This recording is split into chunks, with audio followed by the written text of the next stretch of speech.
morning, everybody. I'm Brandy. I was at the Paint Out recently and I brought a projector to trace your photographs and to be able to paint them easily. So I just wanted to show you how I set up my projector and then maybe this might help some of you set up yours. So the projector came with this teeny tiny tripod, which is fine if you plan on projecting it onto the wall or somewhere nearby that's easy for you to use this tiny tripod. It works perfectly fine.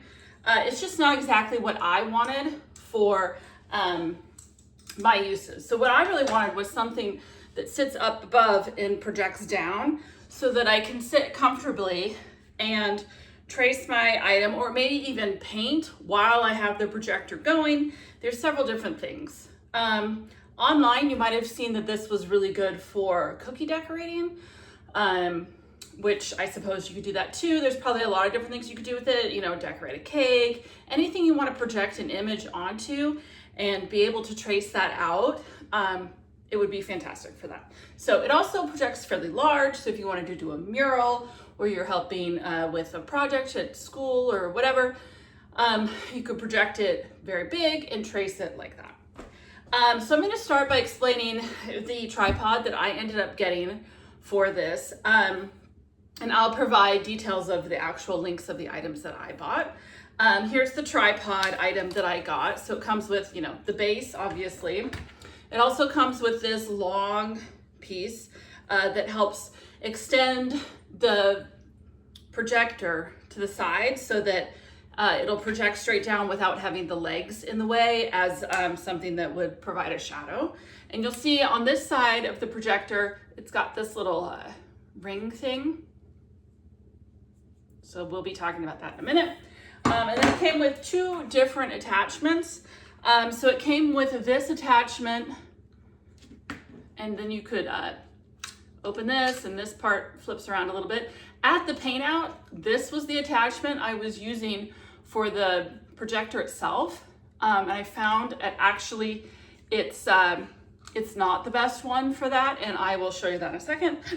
This is the one that I have decided is actually better for the projector. It's got these pieces on either side. So this is actually technically for a phone or an iPad or tablet. Comes open pretty widely, but we're gonna use it for our projector today. So to set up our tripod, obviously we're just gonna open it up, and then this piece we're gonna put through the middle, and we're gonna attach this one on one side, the spinny side here. So we're gonna spin this on. I'm gonna tighten it up. Now, if when you tighten yours up, it's like upside down, you just need to take this back out again and flip it over and put it back in. But if it ends up like this, just take this bar out again and put it back in. So I picked the right way to put it in so that it ends up with this sticking up. Okay, so this is where I'm gonna put a weight so that my tripod doesn't fall over. If you were at the Paint Out, you might have seen that I was using a rock, and I've actually figured out a better way to do it. You might have to figure out your own way at your house because you might not have what I'm using, but that's okay. You'll figure it out. Okay, so then I'm gonna take this springy bit. There's two different holes. So there's this one here, and then there's this one. I'm gonna use the one at the end. And I'm gonna spin either the connector. Oh yeah, I'm gonna spin the connector. So I'm gonna spin the connector until it's tight. And it doesn't matter which way it ends up, pointing down, pointing up, because there's a little screw here. If you undo this screw, it lets this go any direction, and then you tighten it up again and it holds it. So I'll show you that in a second. All right, so we have our tripod just sitting straight here, and then this whole contraption is moving around really easily, and that is because this spinny thing right here, sorry, I don't know if you can see that, right here, is loose. So I'm gonna push this way and tighten up this one here. Okay, so there's one underneath the rod here. If you loosen that one up, that makes this rod spin around. So if you want to have your legs in a certain spot, I like to have 2 legs pointing towards my image and then 1 leg in the back. So you just put your legs where you want them, and then you tighten up this screw that's below the arm. So I'm going to tighten that up. And you might see there's also a level in the tripod itself to make sure it's level. But I found a better way that I found to make sure that everything isn't skewed. So now, since when I put our projector on there, this is gonna have a tendency to fall. And that's where having this side comes in. So I'm gonna take this side, and I have this weight that I just had literally laying around my house. It's about 2 pounds, and I was really excited that it had this handle on it. And it's just the perfect size to go over top of this side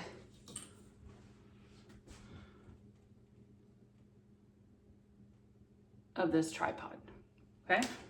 So now when I set it down, it's well weighted on this side, and I can put the projector on this side without it tipping over, especially as you get like higher up to get a bigger image projected. This makes a lot of difference because you don't want it to just fall apart. All right, so next we're gonna pull out our projector. And again, I'll post a video for, an image about a link to what this exactly is. So on the side, you'll see there's several different inputs, and it talks about that in the instruction manual. This instruction manual is really small, but actually it's quite good telling you what everything is on this.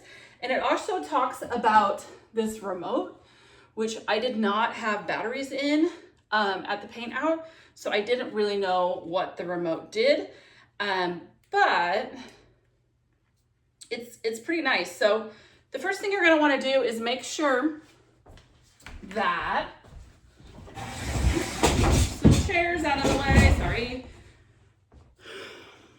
Okay, do you see these 2 buttons? So this one has to be towards this way. So see how it pushes back and forth? This one has to be towards this light coming out here. Let's go on that side. And then you can push this one on. Can you hear it? It started. Okay, so I turned it on.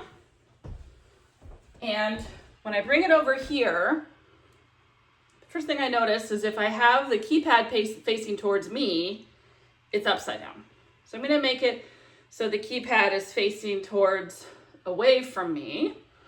And then I'm going to use the smaller side of this thing and put it here. So make sure that when you connect this, you don't have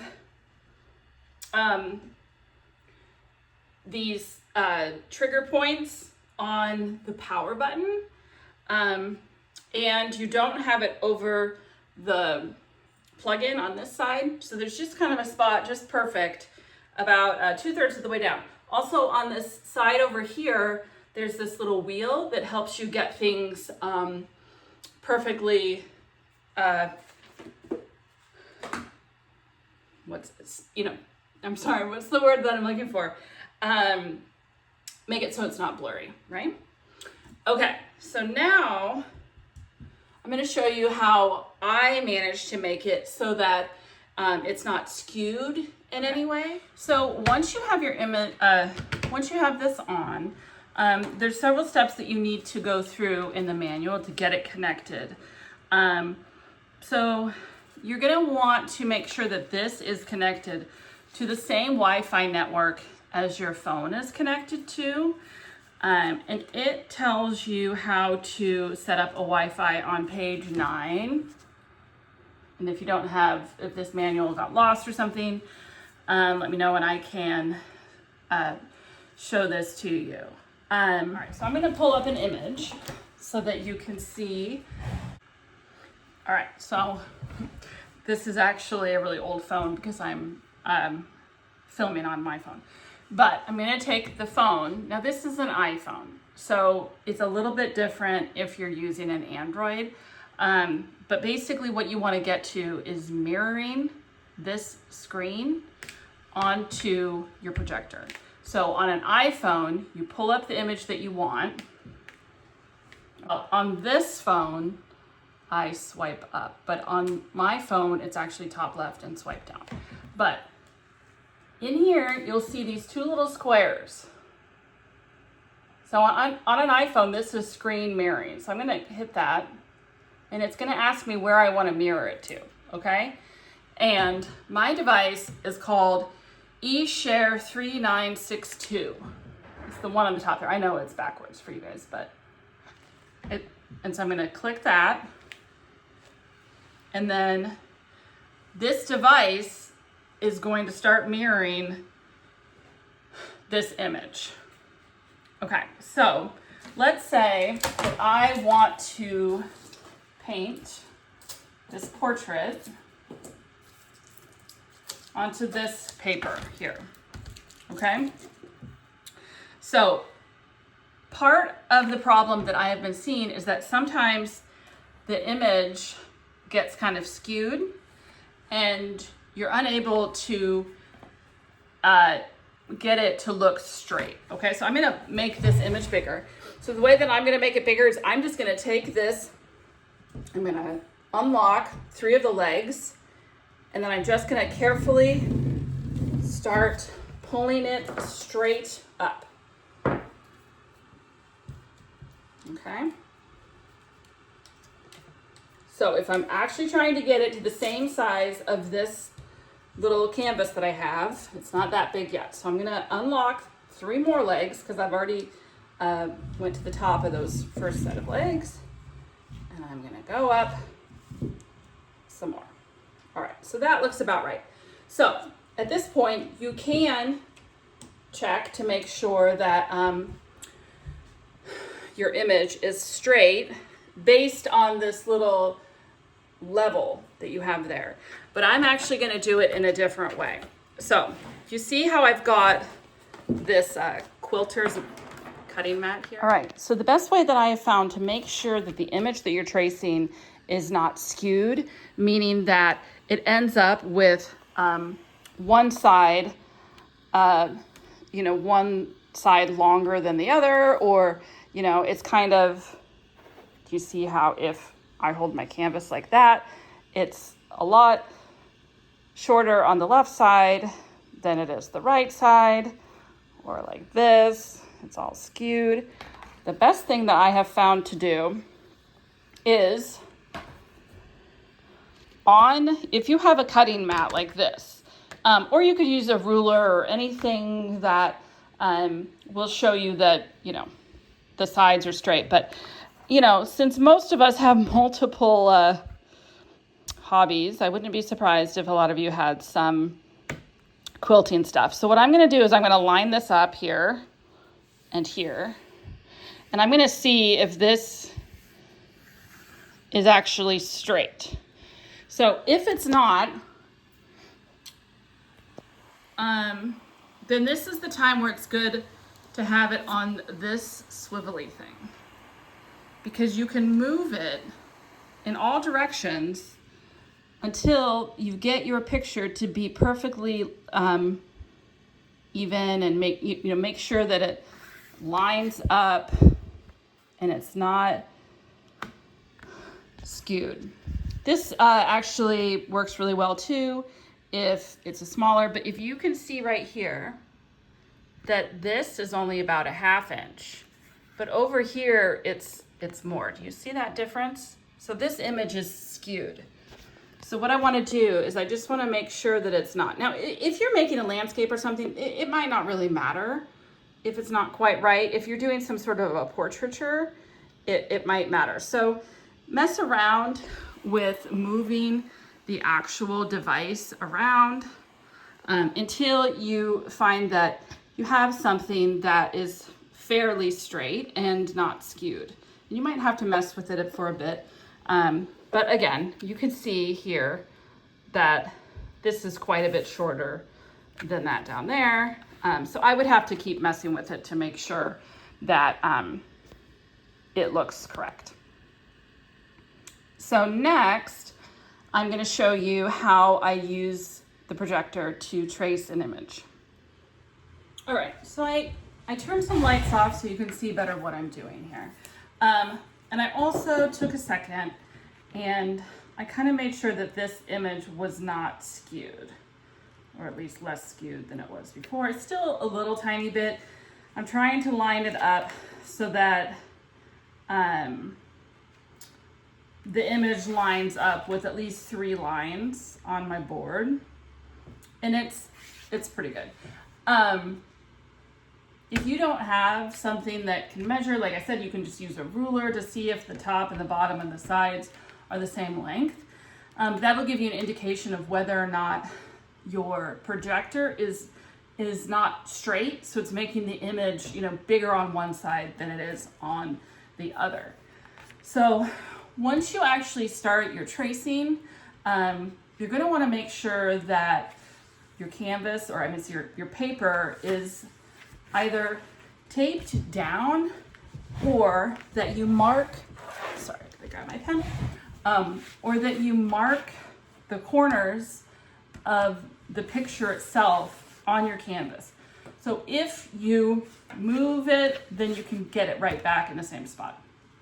One thing that I also did not realize when we were at the paint out was if you wanted to look at what you had drawn, we were just, putting our hand over the projector for a second, which is totally fine. But there's also on the back of it, there's this little thing that slides and it closes the screen. But I have found that if you do that, you have a pretty good chance of jarring the projector and it can make it move. So honestly, I think it's just better to put your hand up or, get a little piece of paper to put over it so you can check your work.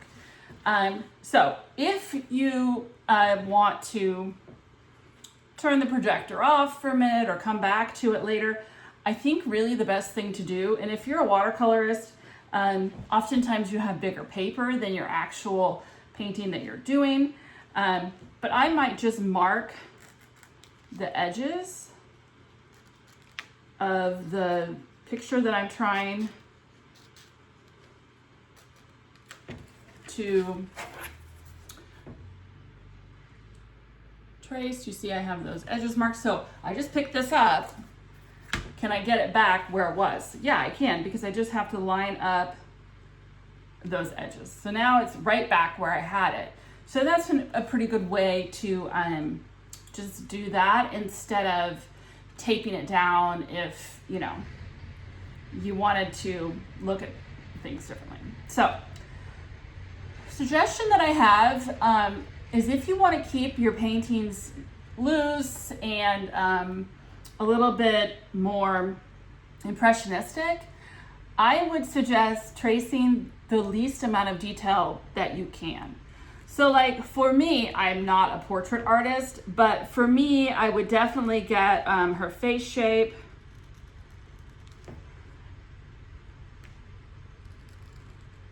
So that, I don't mess up those proportions of, where her hair is and stuff like that. Also, when you're tracing, you need to start at the top and then work your way down. Because if you start at the bottom and go up, you might have your hand over an area where you need to see and there's a shadow and you won't be able to do it. So I'm just gonna kind of trace her part and her hair. My daughter actually just got invited to homecoming And it was so cute because the guy that she's going with made her a sign. Have you ever seen those, that the kids get a little sign from the person that they're going with? So it said, "Will you mocha memories with me at HOCO?" Which is, that's what they call homecoming these days, HOCO. And it had a gift card for a coffee shop that she really likes. So I'm just kind of tracing like where her hair is, you know, her neckline, you know, maybe here's her clavicle, and then figuring out maybe a few shadows. Where's her nose? Like I said, I am not a portrait artist, so if I went to actually paint this, I look nothing like my daughter. But, you know, where are the eyes located on her head? You know, they're here, and I'm making them maybe just a little bit bigger than they are in the photo.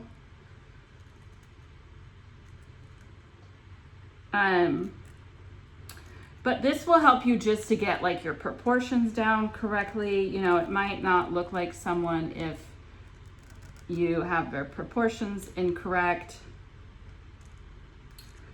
I'm kind of rushing here, but you know, in general, I don't know about you guys, but if I wanted to paint ultra realism, I could. I do acrylics. I'm not a watercolorist, but what I'm really trying to do is become a little bit more whimsical. Now, I don't know if you can be whimsical with a portrait. I'm sure you can. But also she's probably gonna look like a Joker when I'm done because I'm doing this with red ink. So just see if you can get, you know, some of the shadows in. You know, I missed this piece of hair here. So, you know, sometimes you can put this over and check and see how you're doing. You know, okay, do I want to put her necklace in? Okay, she's got a little, this is part of her neck here. Here's her necklace. How's it laying on her neck in this photo?